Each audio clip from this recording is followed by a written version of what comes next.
Hello, everyone, and welcome back to the People Person podcast presented by Good Time Media. Today, I welcome on a very special guest. You probably remember her from all her airtime this past January. Casandra from season 25 of The Bachelor is here. How are you feeling? You ready to spill some tea? This is your first podcast, right? My first podcast. I'm pretty excited and I'm ready to spill all the tea. Yeah, I'm as much tea as you are legally allowed to spill. Right. So you obviously don't know how this podcast thing works. I'll ask a few questions, you respond, and then once this goes crazy viral, you can just send me a check in the mail, and then I'll cash Got that. And we Okay, can no, talk the details later, though. sounds good. I'm on it. So let's back up to night one of the show. Oh gosh. Shoulder pads over a dress. Let's talk about that decision. Oh, that feels like so long ago, but anytime anyone brings it up, like I shift right back to the moment and I'm just like, what was Like I thinking? PTSD. Yes, absolutely. It wasn't my original idea. I did not pack shoulder pads in my suitcase because you only get two.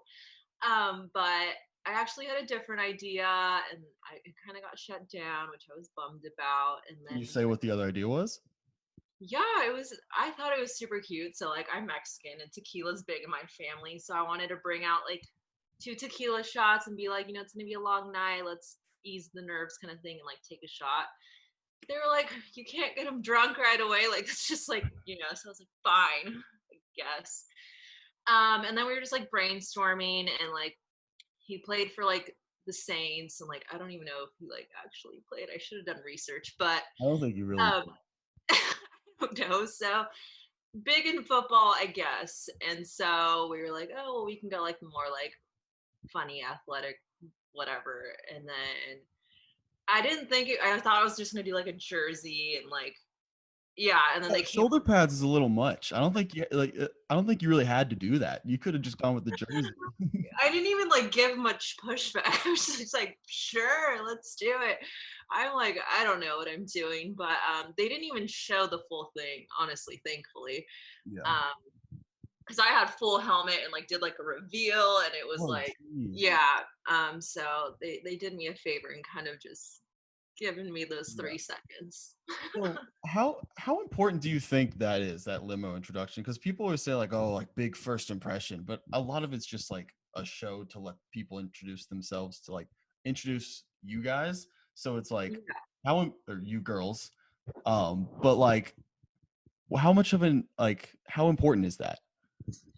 Um, I didn't think it was that important, but now looking back, I'm like, obviously the gimmicks are more for the entertainment. But you have like less time to kind of connect and make that like, actual initial connection. And also it's like if you don't have time to talk to him inside, then that's what he's remembering you by. And that's kind of what happened to me. So throughout the night, I was just like, oh my gosh, I'm literally banking on the shoulder pads. He hasn't even seen me in my dress. Like, Yeah. this is not looking good. But so, yeah, I'd say it's actually kind of important to kind of maybe put some thought into that. So obviously, unfortunately, night one exit. How much time did you actually get to spend with Matt during that night? Literally my entrance. And so there was like, I think this is the most they ever had ever casted or something. And Yeah. so it's like a war zone out there. Like you think people are like, why don't you just like go up and talk to him? It's like, it's not that easy. Like, Yeah. and like most of the time he's like out places. So it's not like he's just like waiting for someone to grab him each time. Like I'm not me not knowing what I'm doing. Like I'm just like being respectful. Like my time will come. And like, that's obviously not the way to go the first night. So I didn't actually get like one-on-one time aside from the entrance, and that was actually the case for a lot of the girls. Huh. Yeah. Interesting. Was there like a line like to go talk to Matt? It was like, okay, I'm next, then you can go after me, and then is that how that works? Or is it just like gun? It's like tag and like next. Yeah. No. No, there's not like an order. I mean, you kind of just you do kind of have to feel the vibes, like see where he's at, think of when it's a good time, but then like he's interviewing and then you're interviewing. So it's a very long night, but it really is hard to like get to every girl. So Mm. And then from tough. from your limited interaction with Matt, do you think it would have been a good fit? You and him? Um, I think just based on like what I had known about him and his passion for helping kids and all of that under work he does with underserved communities falls in line with like the work that I've done. So I think we could have connected on that level. But like now watching the season back, I'm like, I think I could have gone without all that drama, Yeah. I got my foot in the door, I got to meet everyone, and then I was like, all right, I know what that's like. And then, Yeah. so You might have had like the best situation. Like obviously it sucks to go home night one, but you got to go in, make a bunch of new friends, and then leave before all the drama happened. yeah, exactly. And like at first, initially, you get home and you're like, well, I'm embarrassed. And then you have to wait for it to air. So those like months of like anxiety, like, what are they going to show? Yeah. And then, but now looking back, I'm like, yeah, best case scenario. And people are like, well, like, how did you even make friends in those 10 hours? And I'm like, you were just bonded by that experience. Doesn't matter how long you were there. And so, like, I've made a pretty solid group of friends through it. Mhm. So, not mad about it. And how did you end up on the show? Were you like nominated or like did you sign up? So I applied. I had actually gone through like a recent breakup, and I was on the phone with my sister, and That's she's just okay. I get that story every single time. Everyone's immediately right after a breakup. Every single person I've asked. But it's okay. just like you're sad, and you're like Bachelor. Yeah. No, so it's like something I had always like, since college. I was like, oh, I could see myself doing that eventually. My sister was like, now is the time you can apply, and I was like, ah, for sure. But I was so late in the game that I had thought they had already casted for his season, so I was like, oh, like for next year kind of thing. Um, but then they reached out and it was like interview, interview, interview. And like, I had no time to prepare. It was like literally like less than a month when I was like packing lists and like, you're doing this. And so getting there, I felt so unprepared. Like I could just tell I was like, I'm not ready for this. And then once I got sent home, I was like, well, good thing I didn't like spend too much money on like clothes and stuff because that was short lived. So in a way, it was good that I was kind of just thrown into it and didn't have too much time to think into it. But at the same time, maybe if I was more prepared, I would have known before the shoulder No. pads gone out. So you always thought that maybe one day you would just apply and see what happens? That's like that was in the back of your mind?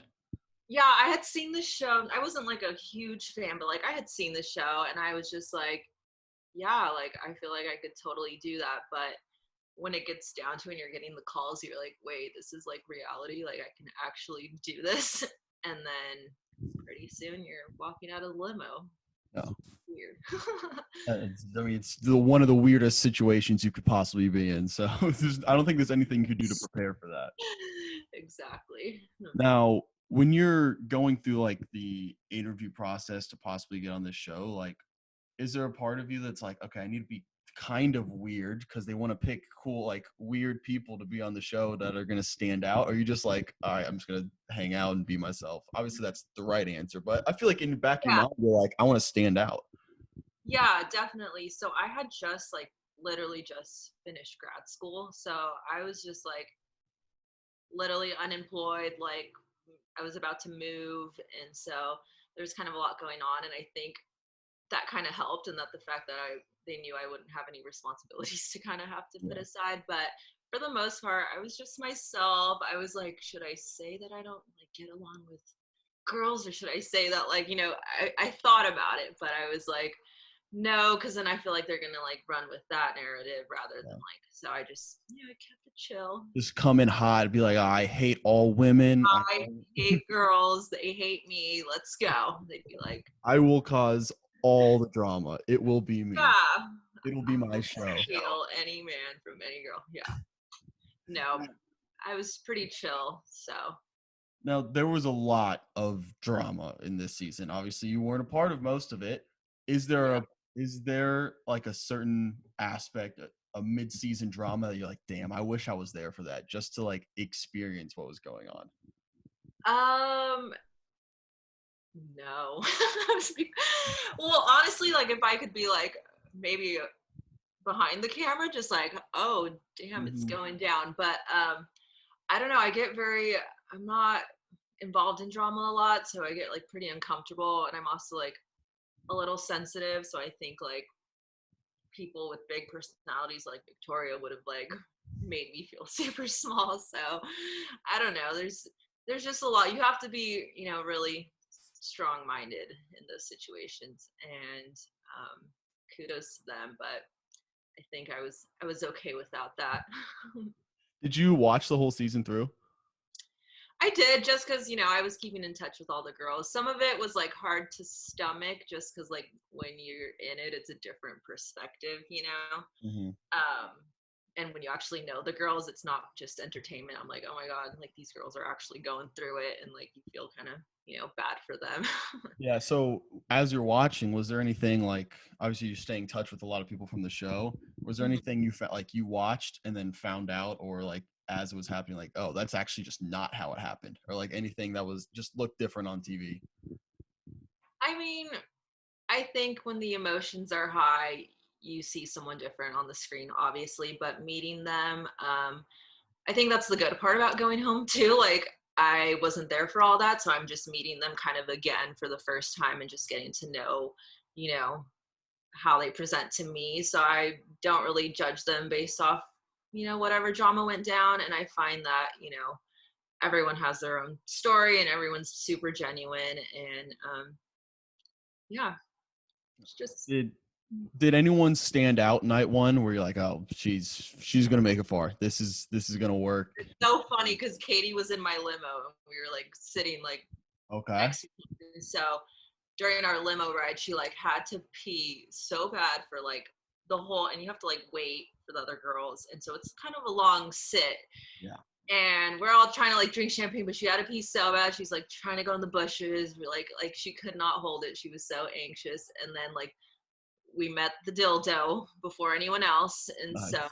that was a huge topic of discussion. Was But that her idea?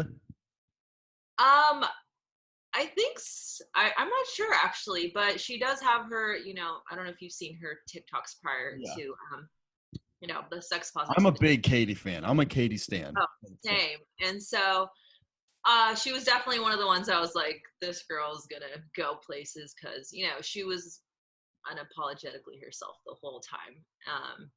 And I love her for that. I know she wasn't. There was some controversy, I think, in her season a little bit, but I think she's gonna kill it for her season. I'm excited. Yeah, she handled everything like a champ on that season. It was fun to watch. And everyone, it was my parents. My parents were like, I'm not a big fan of Vibrator Girl. And I was like, just wait. Just wait.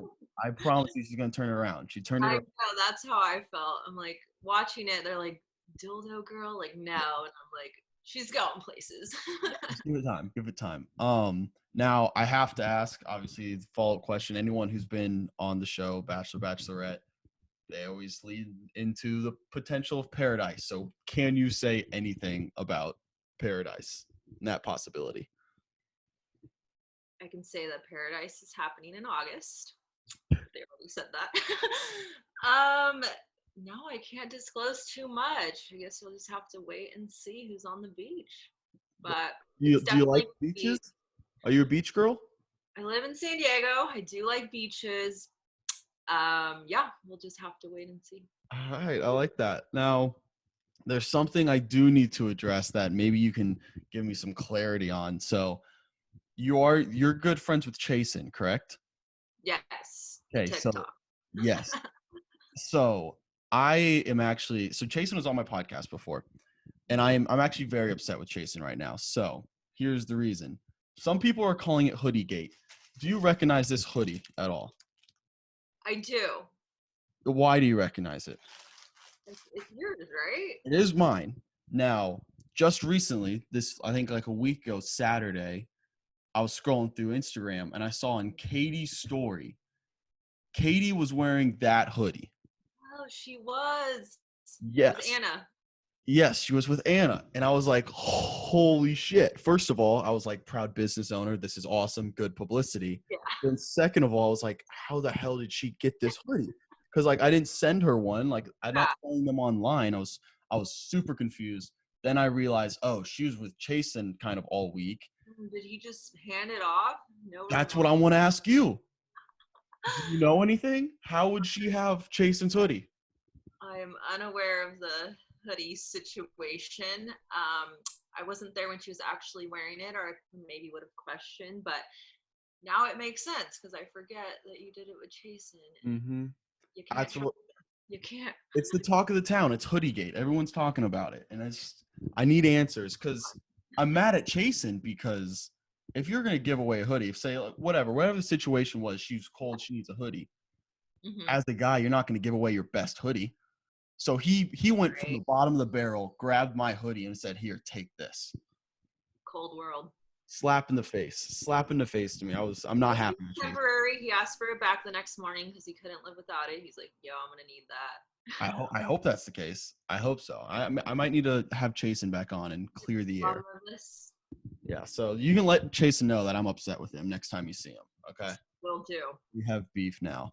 Um, so obviously you stayed in touch with a lot of those girls. You've hung out with them recently. So out of that group of girls, who's the liability when you're going out, night out on the town? Who are you worried about? Like, she's gonna get kind of rowdy tonight. Ooh, I want to say like myself, honestly. Self sabotage. Okay. Own it. I mean, yeah, just own it. No, but like when we all get together, it's kind of like everyone's looking after everyone because obviously you don't get together too often because everyone's in different states. So when you do, we don't know who's fallen, but we're all. Um, I'd say we're probably equal liability. After last week we had in San Diego, kind of switched off each day. People keep saying that like since everyone's hanging out now and like a little more or less restrictions, all these bachelor people are hanging out together. It's almost like paradise is happening just on social media. So like I feel like how would it be like what would it look like if we just like put a camera crew, said, "Hey girls, go hang out for a weekend and let's just see what happens." Do you think that'd be better than the beach? I think so. I feel like that'd be pretty entertaining. I mean, obviously, when the cameras are out, you start to kind of, Tense unconscious up a little bit. yourself a little bit just to make sure you're okay. But if we had just like hidden cameras on a night out in San Diego with all the crew, that would be some good TV. San Diego's kind of like the place to be. I've interviewed Jason who was there. Dylan and Hannah live there. If you remember Yeah. them, yeah. I feel like it's like a bachelor little zone. So Dylan and Hannah were kind of, I think, one of the first to like kind of establish here, and then Spencer and Chasen, they live like a block away from each other. Chris Randone, and Mhm. then I moved here recently, and now like people who visit like are interested in moving here. I know Katie and like my friend Alana, who's also on the show. They're trying to migrate, so this might be like the new LA because I feel like everyone used to migrate to LA after the show, and now it's like, Yeah, people are leaving LA. They're just like left and right. What's the pull for San Diego? Like what's the draw? um, I mean, the weather obviously. It never gets too cold, never gets too hot. It's perfect. Have you ever been? I've never been west of Dallas. What? Yeah, You've I've never never been to been. California? Nope, never. Am I Book your missing flight. out? I'll give you a tour of San Diego. Okay. The beaches are amazing. It's just so much to do. It's so big, and less traffic than LA. Everyone's just like chill. Okay. Cool. Yeah. Um, Also with that group, I forgot to ask. So you kind of all equal liabilities. Who's the mom? And it's definitely Katie, right? It's definitely Katie. I think Thank you. Katie could definitely like have a good time, but she's good at like snapping out of it and be like, okay, we got to go home and like round up the squad. So she's really good about, you know, I mean, she's 30, cat mom. She's, still living her best life, but she knows how to be responsible. So we love her for that. It's always that drunk friend who like might be the drunkest, but ends up taking care of everyone still Yeah, at the end of the night. calling the Uber, ordering the Jack in the Box, like. 100%. Now, let's move. Wait, well, actually, no. One more question about Bachelor World. Okay. So, hypothetically, I have asked this to everyone who's come on the show. hypothetically, let's say you end up with meeting someone in a bachelor situation. Things go great. You're happy. You get married. You're having a bachelor wedding. Can I get an invite? You're gonna ask that. You know I was gonna ask that. Yeah. For sure, dude. You can be my bridesmaid. Oh, let's go. Like I'm holding you to this, okay? Yeah, I'm down. You did not seem confident in that. I think you immediately regretted saying I was that. like, yeah, for sure, dude. I'll just hide out in the back. Don't worry. I won't be there. I just want to be there. I want to experience that Yeah, fly on the wall. environment. Yeah, exactly. Okay, I'm holding you to that. I got an invite. What a wedding technique. I've locked down like 5 hypothetical invites. So like if I just keep throwing the dart, something's gonna One of hit. them's gonna hit. 100%. Now let's move away from the show. Tell me a little bit what you do when you're not involved in that world. Yeah, so I'm actually a social worker. I graduated with my master's at USC last year. And now I work at a hospital in the ER. Just kind of heavy work that I do. So it's nice to kind of have this other life where, I'm still like practicing self-care and going out and like, being in the know. But yeah, the work that I do is pretty tough. I deal with like suicide cases, domestic violence, child abuse, trauma, anything in that realm, homelessness, substance abuse, something that I've always been passionate about. And I feel like I'm in the beginning steps in my career, so there's still like more to come. But right now in the ER is a good place to be because I see a little bit of everything. Yeah. And what kind of drew you into that? You say you're always kind of been interested in it. What do you think that draw was? What interests you in that work?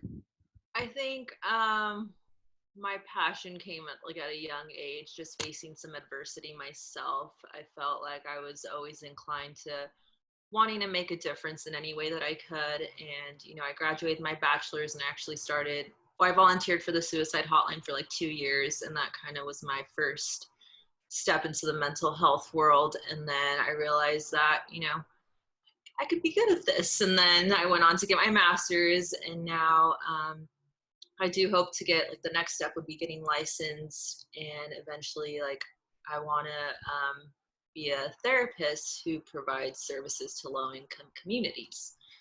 That's Because, awesome. yeah, I mean, I feel like although therapy, I think, is becoming more, accepted in our generation, it's not accessible still to a lot of people. So I always feel like everyone should have a therapist of some kind, whether it's just like a friend that you just vent to or talk to, but you need someone to talk to. You got to get out of your head sometimes. It's hard to do that. I agree. And that was one thing about rewinding The Bachelor, but the quarantine period, it was like you and your thoughts, and I'm like, they're making you go crazy. Like, this is what they want. Yeah. So yeah, but I like it, and it's rewarding. So yeah. And you kind of got lucky during quarantine. I just think about that. Everyone's locked up, can't do anything. You're like, oh, you get a chance to go hang out with a bunch of girls for a little bit and try to find love. So that's true. Yeah, but quarantine in the hotel, not fun.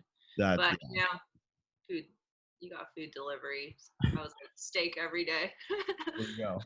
Now, last question I'm going to ask you here. I ask every single guest that comes on, and answer it however you want, whatever you think fits. So, what gets you up in the morning? What gets me up in the morning? I'd definitely say myself, my motivation.